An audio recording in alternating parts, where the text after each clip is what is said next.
Cerita mempersembahkan Sabda Pandita Ratu.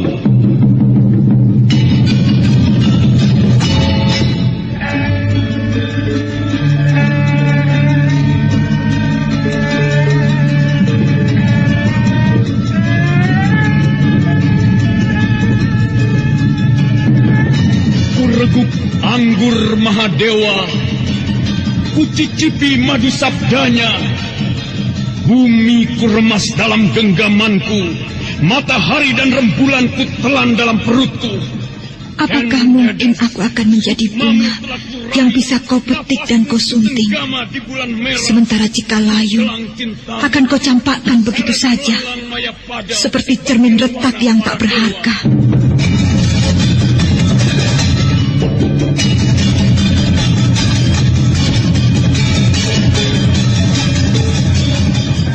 Sabda Pandita Ratu, sebuah kisah penuh dilema, tragedi cinta anak manusia, perebutan tahta, mabuk harta dan duniawi, serta silaunya kehormatan, di mana keangkara murkaan merajalela karena dendam yang membara. Kisah ini berlatar belakang berdirinya Singasari. Ken Arok, dialah pemuda yang merekuk pahit getirnya kehidupan. Namun sebenarnya, dialah yang harus melaksanakan sabda-sabdanya. Perjalanan sengsaranya adalah awal untuk meraih keberhasilan, untuk menuju kejayaannya di saat Singasari berdiri. Apakah cita-citamu itu, Kenumang? Aku ingin mengubah nasibku. Aku bosan dengan kehidupanku selama ini yang terlunta-lunta, akrab dalam pelukan kemelaratan. Kadangkala aku berangan-angan, aku adalah seorang istri dari Patih.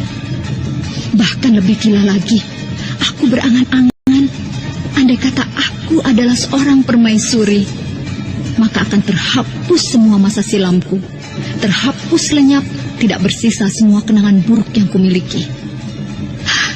Itulah cita-citaku, Kakang Ken Arok. Bagaimana dengan kau, Kakang? Aku ingin menjadi seorang raja.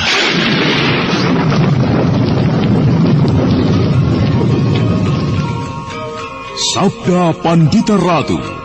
Naskah ditulis oleh Pondra Swasti Langit, diolah oleh Agung Bahrodi, didukung oleh artis-artis terkemuka Ferry Fadli, Eli Ermawati, M. Abud, Ivone Rose, dan lain-lain. Teknik dan montase Ibing Arifin, dengan sutradara Dian Pertiwi.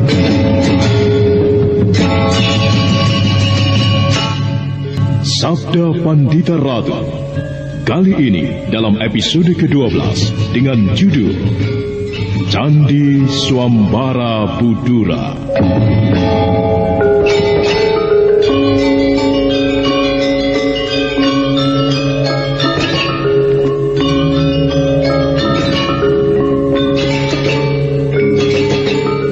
Dalam seri ke-331 ini dengan para pemain M. Abud sebagai Ken Arok, Aris sebagai Prangkolapati, Nanang sebagai Diposari, dibantu oleh Francisca, Sugiono dan Pegis, dan Asdi Suhastra, pengantar cerita.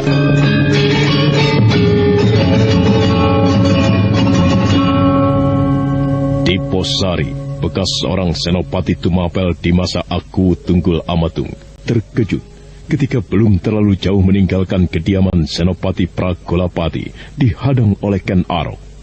Jantungnya berdebar ketika Ken Arok memintanya untuk menawarkan kerjasama bagi Gantar bersama-sama menghadapi Kediri. Bagaimana kau keberatan, Kakang Diposari? Bahkan aku menawarkan sebuah kerjasama yang lebih luas untukmu. Marilah kita bersama-sama berjuang bahu-membahu untuk berdirinya sebuah negara yang besar. Singasari namanya. Singasari? Iya, Singasari.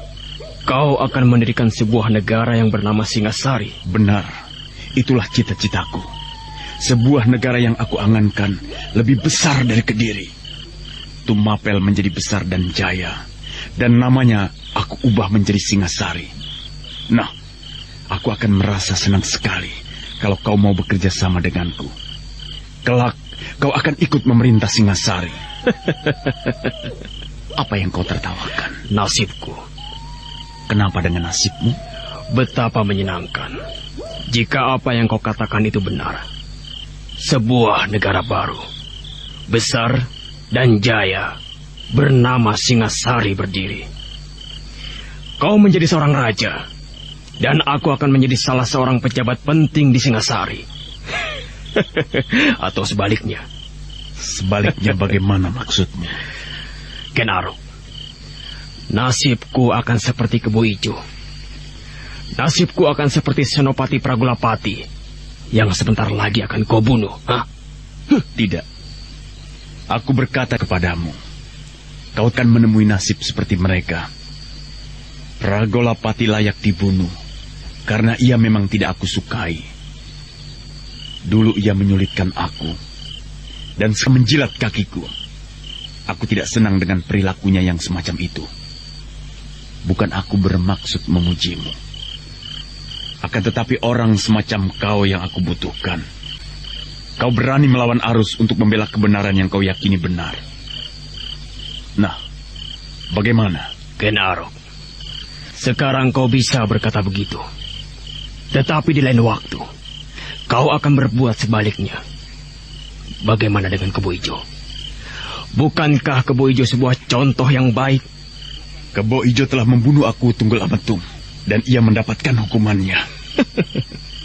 Apalagi yang kau tertawakan? Ken Arok, aku bukan jenis manusia tolol yang bisa dibohongi, yang tidak mampu menggunakan otaknya untuk mengotak-atik dan membuat perhitungan, Ken Arok. Kasihan Kebo Ijo. Ia sahabatku, lugu dan jujur, meski tak kabur, sombong, dan gampang sekali kehilangan kendali. Jika aku tergiur oleh tawaranmu itu, Ken Arok, aku harus menghadapi kemungkinan aku akan menemui nasib buruk seperti yang dialami Kebo Ijo, yang menjadi korban sebuah fitnah. Aku tidak suka dengan anggapanmu itu, Kakang Diposari. Yang terjadi adalah Kebo Ijo telah membunuh aku Tunggul Ametung. Karena itu ia harus dibunuh. Hanya itu, dan tidak boleh ada penafsiran lain. Jika kau tetap pada angan-anganmu yang keliru itu, aku bisa membunuhmu. Semudah membalik tangan. Dada Diposari berdegup sedikit lebih kencang. Tiba-tiba Diposari tersadar bahwa ia tidak boleh sembrono menghadapi Ken Arok yang mampu menilai nyawa seperti menilai benda yang tidak ada harganya. Kesaktiannya, kemampuan kanuragannya merupakan kekuatan tak tertahan yang bisa dipergunakan memaksakan kehendaknya, bahkan untuk membunuh. Justru karena itu Diposari terdiam. Bagaimana kau tidak akan mempertimbangkannya? Akan aku pertimbangkan. Bagus, aku suka dengan jawabanmu itu. Yang penting sekarang aku minta tolong kepadamu. Sampaikan kepada orang-orang penting di Ganter yang mempunyai wewenang mengambil keputusan. Aku menawarkan kerjasama untuk menghadapi Kediri. Tetapi dengan syarat mutlak dan tidak bisa diganggu-gugat. Akulah yang akan menjadi panglima perang dan mempunyai wewenang atas peperangan. Kelak, akulah yang akan menjadi raja. Jika Ganter menolak tawaran ini, Tumapel akan menggilas Ganter menjadi serpihan-serpihan kecil yang tidak berarti. Ganter akan hancur pula sebagaimana aku menghancurkan Kediri. Bagaimana Kakang Diposari? Baik, akan aku sampaikan kepada para pemimpin Ganter. Bagus, bagus. Sekarang kita berpisah. Aku akan menyusup masuk ke rumah Pragolapati. Ken Arok, kau benar-benar berkeputusan akan membunuhnya? Iya, tidak bisa ditawar lagi. Diposari termangu beberapa saat. Nampak jelas dia kesulitan menenangkan diri, sehingga beberapa saat dia tidak bisa berbuat apapun. Namun manakala kesadarannya mulai bekerja, Diposari segera melangkah, bergegas kembali menuju ke rumah Senopati Pragolapati. Ken Arok datang, Pragolapati. Ken Arok datang menjemputmu. Bersiaplah, Pragolapati, untuk kuantarkan ke alam kematian. Akan kusebar sirap dan tidurlah semuanya. Tidurlah yang lelap, mimpilah yang indah menggapai bintang-bintang di langit. Akan aku sebar sirap. Tidurlah kalian semuanya.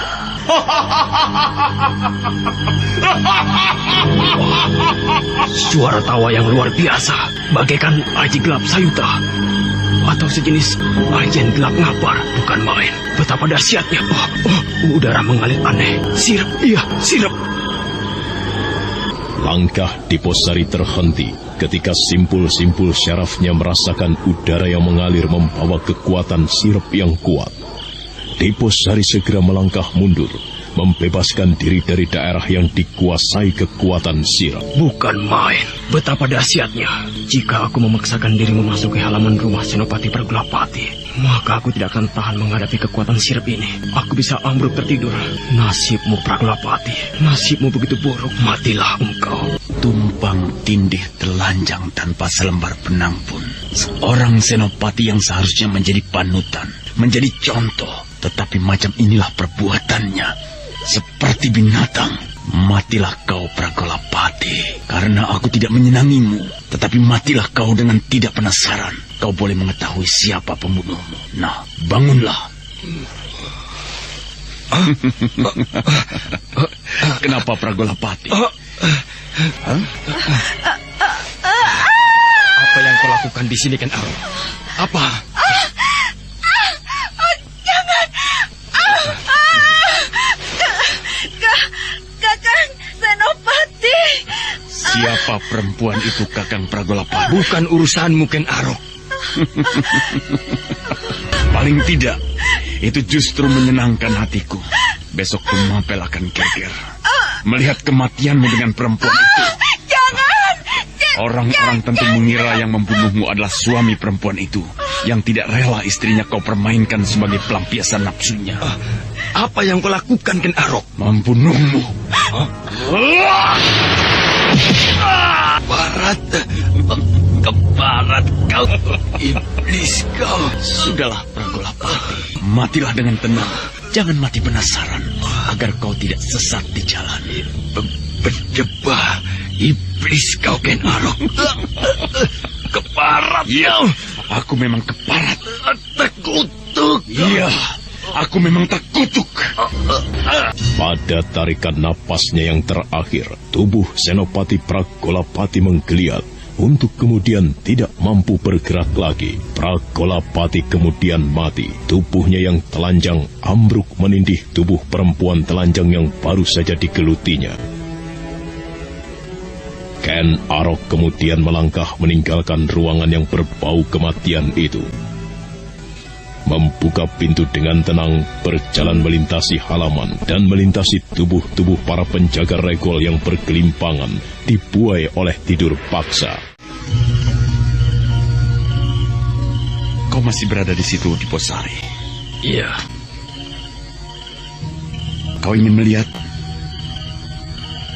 apakah aku telah membunuh Pragelapati atau belum? Kau tentu telah melakukannya. Jeritan kematian itu aku dengar jelas memukul kendang telingaku. Kau merasa sedih?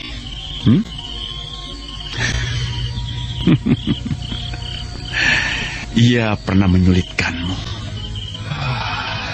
Ken Arok,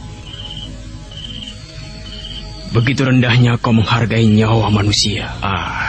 Jangan berkata begitu. Aku tidak senang dengan kalimat yang menghujat seperti itu. Sebaiknya cepat pergilah kau dari tempat ini, atau segeralah kembali ke Ganter. Sampaikan semua pesanku kepada orang-orang yang aku maksudkan. Ketika fajar tiba, Tumapel diguncang berita yang mengejutkan dan menggegerkan. Kematian Senopati Pragelapati serta seorang perempuan yang dikenali sebagai istri seorang prajurit bawahannya menjadi buah bibir dibicarakan orang-orang di mana-mana. Namun pada dasarnya, semua orang beranggapan kematian Senopati Pragelapati adalah buah dari pohon yang ditanamnya sendiri, yaitu buah dari merusak pagar ayu. Apa yang kau pikirkan? Aku sedang memikirkan keadaan yang berkembang di Tumapel ini, Kang. Cobalah kau renungkan. dalam beberapa hari ini telah terjadi hal-hal yang luar biasa di Tumapel. Tetapi kita hanyalah petani. Mengapa kita harus ikut-ikut memikirkannya? Loh, tidak memikirkan bagaimana toh, Kang? Imbas dari perkembangan yang terjadi mengenai kita juga. Apa iya? Iya, coba kau pikir. Tumapel tiba-tiba mengambil sikap yang kasar terhadap Kediri.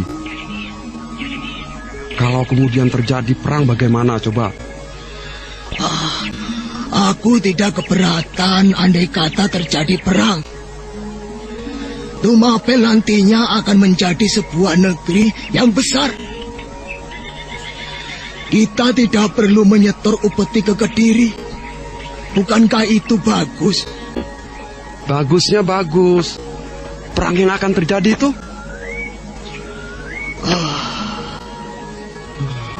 Mula-mula malam itu terjadi prahara, hujan deras, petir dan badai.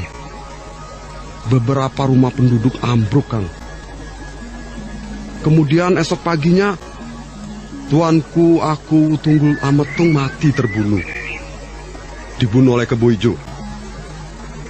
Kemudian tiba-tiba Tumapel menempatkan diri menghadapi Kediri. Seperti tidak ada lagi hubungan antara Pakuwon dan kerajaan lagi. Belum lagi kehangatan pembicaraan tentang hal itu. Sekarang Tumapel gempar lagi. Siapa yang tidak mengenal Senopati Pragolapati, Kang? Senopati Pragolapati membuat gempar dengan kematiannya. Nah, bagaimana coba? Kau benar. Dalam beberapa hari ini, Tumapel memang banyak sekali digemparkan oleh peristiwa-peristiwa luar biasa. Termasuk penunggang kuda putih berjubah itu. Siapa mengira orang itu ternyata Tuan Ken Arok. Sementara kedua petani itu melanjutkan mencangkul, dua orang perempuan yang baru saja pulang dari pasar, rupanya tidak beda dengan para petani itu, membicarakan situasi yang terjadi.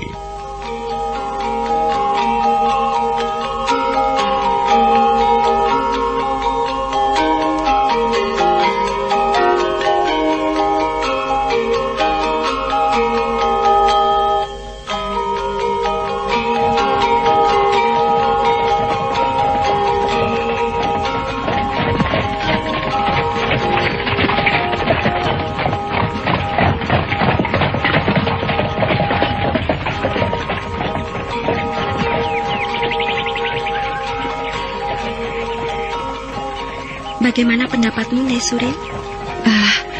Jika menurut pendapatku, Mbak Yu, tapi jangan bilang siapa-siapa ya. Iya, kau pun juga jangan bilang pada siapa-siapa. Menurutku, Senopati Pragolapati itu memang pantas mati. Dia seorang yang tukis. Coba, siapa perempuan yang mati di dalam rumahnya bersama-sama, mati telanjang bersamanya? Perempuan itu kabarnya istri orang lain. Apa tidak merusak pagar alas? Pagar ayu itu namanya. Iya apa ora? Kapok. Wong tukmis dikolehe yo koyo ngono kuwi. Lalu siapa yang membunuhnya ya? Siapapun yang membunuh itu bukan soal. Akan tetapi orang-orang semacam itu seharusnya memang mendapatkan pelajaran biar kapok. Jadi contoh bagi orang-orang yang lain. Perempuannya juga begitu. Sudah punya suami, ya masih mau-maunya jadi sundal. Kau ini terlampau bernafsu sekali menghujati mereka. Biar saja. Apa bukan karena suamimu sendiri? Mbuh.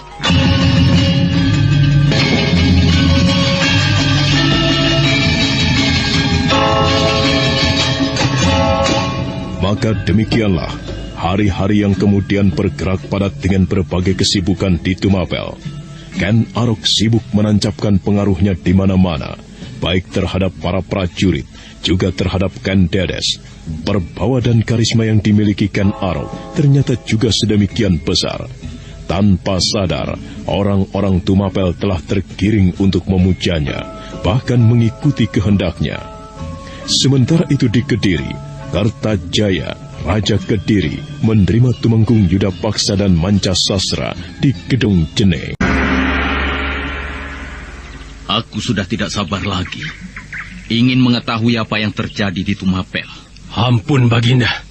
Izinkanlah hamba menyampaikan hasil dari perjalanan hamba bersama Adi Tumenggung Mancasasra dan para senopati ke Tumapel. Berbicaralah. Kekhawatiran tuanku tentang Tumapel ternyata benar. Ya, Tumapel telah memberontak, tuanku. Tumapel memberontak? Mancasasra? Benar, tuanku. Benarkah demikian, Tumenggung Yudapaksa? Hamba, tuanku. Demikianlah kesimpulan yang bisa ditarik. Tumapel memang telah memutuskan mengambil jarak terhadap Kediri yang bisa diartikan pemberontakan. Gila! Tidak tahu diri. Katakan, siapa yang mewakili Tumapel berani menyatakan pemberontakan itu? Siapa? Pemuda itu, tuanku. Ken Arok. Setan! Berdebah. Ia berani melakukan itu. Mencuri Ken Umang dari tanganku dan kemudian menggiring Tumapel untuk tidak mempercayai dan mengakui kekuasaanku lagi. Begitu. Demikianlah yang terjadi, tuanku. Bahkan pemuda yang bernama Ken Arok itu telah melecehkan kami, duta dari Kediri. Ceritakanlah, Yudapaksa. Ceritakan selengkapnya. Bagaimana kesombongannya Ken Arok itu? Ceritakan dengan lengkap. Aku ingin menikmati kesombongannya. Untuk pada suatu ketika kelak, ia akan merasakan buah dari perbuatannya yang tidak tahu diri itu. Hayo Tumenggung Yudapaksa, ceritakan.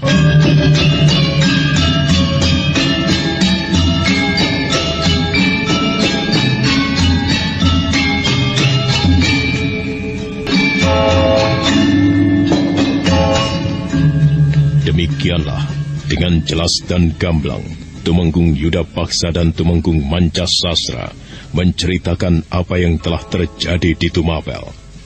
Dan pada suatu malam, Senopati Tumapel pada zaman Aku Tunggul Amatung yang masih hidup bertemu dengan Rudra Bondo yang sudah kembali dari Ganter. Aku kira Tuan tidak datang lagi ke tempat ini. Kenapa? Mestinya Tuan datang 2-3 hari yang lalu. Ada hal-hal yang harus lebih dulu diselesaikan di Posari. Terutama perkembangan yang terjadi di Kediri. Bagaimana dengan kau sendiri? Tuan, wajah Tumapel telah berubah sama sekali. Meski baru beberapa hari yang lalu Tuan kembali ke Ganter. Namun sekarang, Tuan akan menyaksikan Tumapel dalam wujud yang lain sama sekali. Perubahan apa saja itu? Sebuah kekuatan besar. Tengah dibangun habis-habisan di Pakuan ini. Dan akan menjadi badai yang menggilas apapun yang mencoba merintanginya. Itulah yang dilakukan oleh Ken Arok dalam beberapa hari terakhir ini. Tuan, kelihatannya hanya beberapa hari. Tetapi perubahan yang terjadi di Tumapel benar-benar tidak terduga. Pesona yang dimiliki oleh Ken Arok bagaikan kekuatan sihir. Menyihir semua orang untuk berbuat dan bergerak sesuai kehendaknya.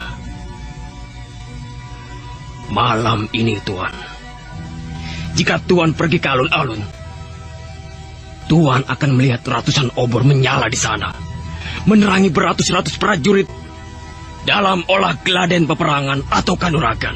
Bukan main. Tuan bisa bayangkan, Ken Arok mempunyai kesaktian yang demikian tinggi. Kira-kira, apakah yang bisa dilakukan oleh Ken Arok untuk meningkatkan bobot para senopatinya?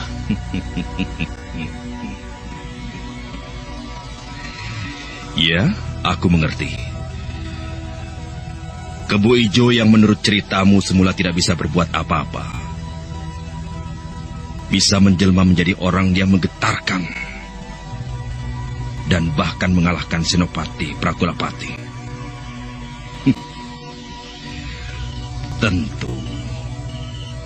tentu Ken Arok bisa melahirkan berpuluh-puluh hal yang serupa. Benar, Tuan Rudrabondo. Tetapi apakah Tuan sudah mendengar bahwa Senopati Pragolapati telah mati terbunuh? Apa? Pragolapati terbunuh? Iya. Huh. Ken Arok memang gila. Di malam Tuan kembali ke Ganter saat itu, saya mengelilingi Tumapel. Dan tiba-tiba muncul gagasan untuk menemui Senopati Pragolapati. Akan tetapi, Ken Arok telah membunuhnya. Dengan jelas Diposari menceritakan ihwal kematian Senopati Pragolapati yang didengarkan oleh Rudrabondo dengan perasaan amat tegang. Demikian juga dengan beberapa orang telik sandi yang akan ditempatkan di Tumapel. Ikut mendengarkan dengan seksama dan dengan perasaan yang tidak kalah tegangnya. Sedikit banyak mereka telah mendapatkan gambaran tentang Tumapel, serta siapa Senopati Pragolapati. Itulah yang telah terjadi, Tuan. Ken Arok telah membunuhnya. Bukan main. Benar-benar luar biasa orang yang bernama Ken Arok itu. Perbuatannya sungguh tidak terduga-duga. Sulit diduga, sulit ditebak. Lalu, bagaimana Diposari? Itulah, Tuan. Ia meminta kepadaku untuk menyampaikan tawaran kerjasama bagi para pejabat pengambil keputusan di Ganter. Untuk bersama-sama menghadapi Kediri. Akan tetapi, ia mempunyai syarat. Juga ancaman. Apa syaratnya? Dan apa pula ancamannya? Syaratnya, jika Ganter berkeinginan bergabung bersama-sama Tumapel menghadapi kekuatan Kediri, kepemimpinan harus di tangan Ken Arok. Kelak yang akan menjadi raja di Singosari adalah Ken Arok. Singasari? Apa itu? Sebuah negeri baru yang diangankan oleh Ken Arok itu bernama Singosari. Bukan Kediri. Bukan pula Tumapel. Akan tetapi Singosari. Lalu apa ancamannya? Sebuah ancaman yang mengerikan, Tuan. Sebutkan. Tidak tanggung-tanggung. Tumapel akan menggilas Kediri sampai lumat dan menggilas Ganter pula sampai hancur. Jika pimpinan Ganter tidak mau menerima tawaran itu. Sombong sekali orang itu. Itulah kata-katanya, Tuan. Kata-kata Ken Arok yang sering disebut-sebut sebagai singa liar dari padang karautan. Juga disebut-sebut sebagai orang yang membawa pertanda kasih dari dewa-dewa.